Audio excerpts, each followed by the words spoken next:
আগের ভিডিওতে দেখিয়েছি সুরুল রাজবাড়ি ঘুরে আমরা এবার চলে আসলাম সৃজনী শিল্পগ্রামের এই প্রাঙ্গণে।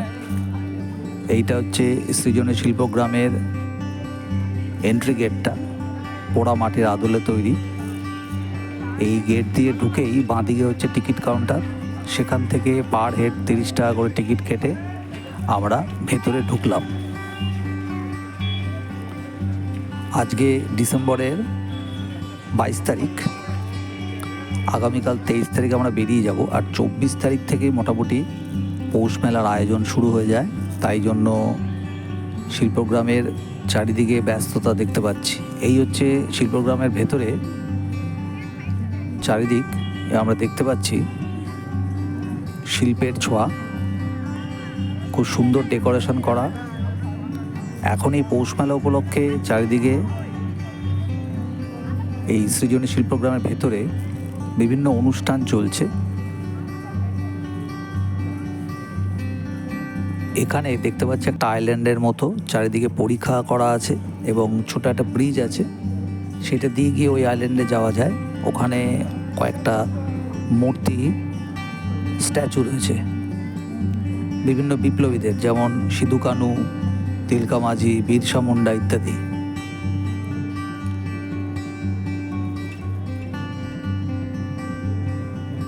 এই হচ্ছে সেই সাঁকোটা।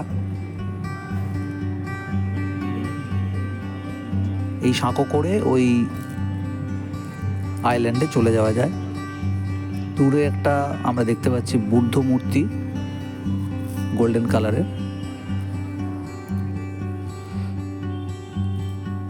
আমরা এখানে কিছুক্ষণ সময় কাটিয়ে তারপর চলে যাব সোনাঝুরি হাটের দিকে। মাঝখানে একটু লাঞ্চ করে নেবো আমরা রাস্তায় কোথাও।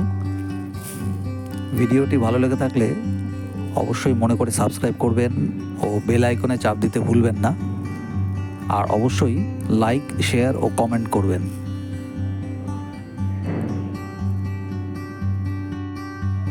হাঁটতে হাঁটতে আমরা দূর থেকে বাউল গানের আওয়াজ পেয়ে আমরা সেই দিকে এগিয়ে চললাম। ওই দূরে গাছতলায় এক বাউল গান গাইছে। আচ্ছা, ডান দিকে এখানে দেখতে পাচ্ছি আমরা বেশ কিছু মূর্তি দিয়ে জায়গাটা সাজানো আছে ফটো সেশনের জন্য। আমরা ওই বাউল গানের আওয়াজ পেয়ে এখানে চলে আসলাম। এই যে বাউল সঙ্গীত, এটা এই সৃজনী শিল্পগ্রাম এছাড়া সোনাঝুরি হাটেও আমরা দেখতে পাই। এটা শান্তিনিকেতনের একটা বিশেষ আকর্ষণ এই বাউল গান।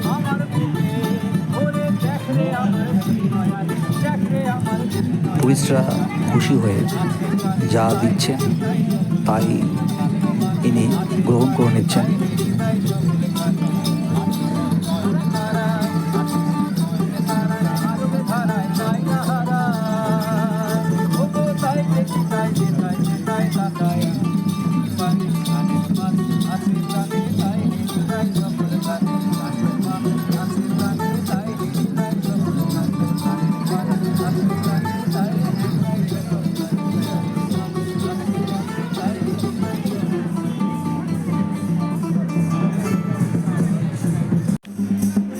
বাউল গান শুনে নিয়ে আমরা ডান দিকে একটু এগিয়ে গেলাম। সেখানে আদিবাসী মহিলারা সুন্দর সাজে সজ্জিত হয়ে মাথায় ছোট থেকে বড় ঘট সাজিয়ে নিয়ে ব্যালেন্স করে নিজেরাই গান গাইতে গাইতে ছন্দে ছন্দে নৃত্য করছেন আর ট্যুরিস্টদের ডেকে নিচ্ছেন। ট্যুরিস্টরাও তাদের সঙ্গে যোগদান করছে।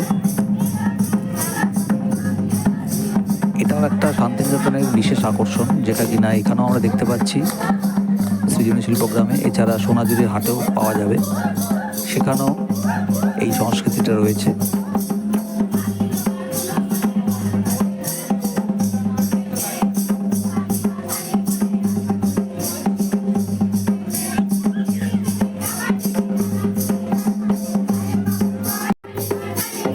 টুরিস্টরা কিন্তু এই আদিবাসীদের সঙ্গে বেশ মজা করেই সময় কাটাচ্ছেন নৃত্যের তালে তালে।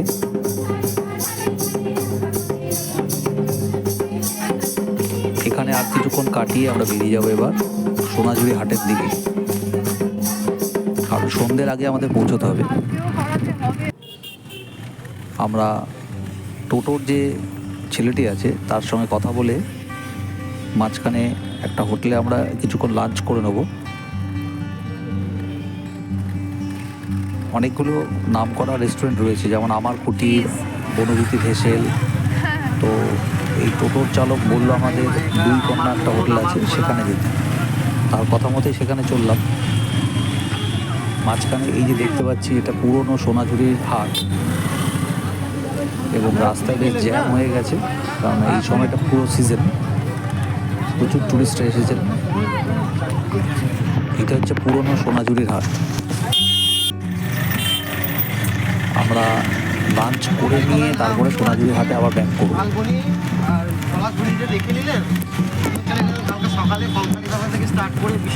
চারিদিকে প্রচুর ভিড়।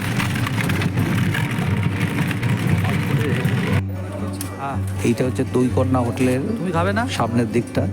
আমরা এটাই এন্ট্রান্স, এটা দিয়ে ঢুকলাম। প্রচুর ভিড় আছে মনে হচ্ছে। যাই হোক, তাড়াতাড়ি আমরা কুপন কেটে একটা টেবিল পেয়ে গেলাম। এখানে পেতলের ও কাঁসার বাসন রয়েছে। আমরা চিকেন থালি নিলাম। এখানে দিয়েছে ভাত, ডাল, দু পিস চিকেন, তরকারি, এছাড়া প্রথমে ঘি আলু ভাজাও আছে, স্যালাড, মিষ্টি, চাটনি আর পায়েস। দাম পড়লো 330 টাকা। আমরা লাঞ্চ করে নিয়ে এবার তাড়াতাড়ি চললাম সোনাঝুরি হাটের দিকে।